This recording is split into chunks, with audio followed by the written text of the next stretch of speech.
The renovation project was a comprehensive project in the Beinecke. Every 2 weeks I do a walkthrough with the facilities staff, and every 2 weeks I'm surprised at a different part of the building that I realize I had never seen before. The most recent visits, there's scaffolding all up in the marble cube area so they can clean the marble, do some repairs, and also clean the bronze. The project included completely replacing all of our mechanical systems.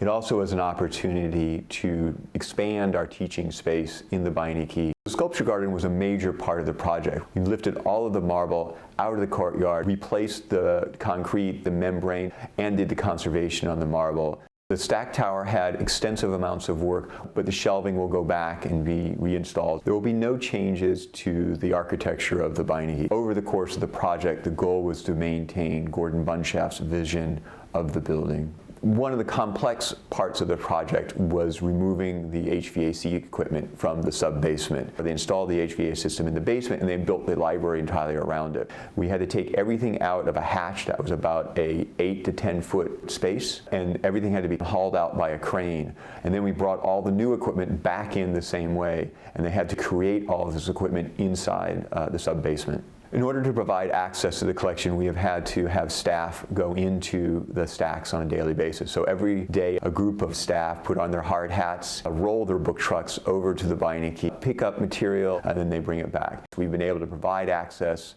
to the collections and actually keep the collections protected during the construction. I remember when you go into the building before, you would see the sun flowing through the marble, and now you have this whole set of scaffolding imposed on that same view, and it's just a stunning and yet very different view. Other parts of the building have been, I walk down and it's like, wait, I remember this used to be where my desk was, and it's no longer there, and in fact, it will never be there again. It's being changed into a whole nother purpose.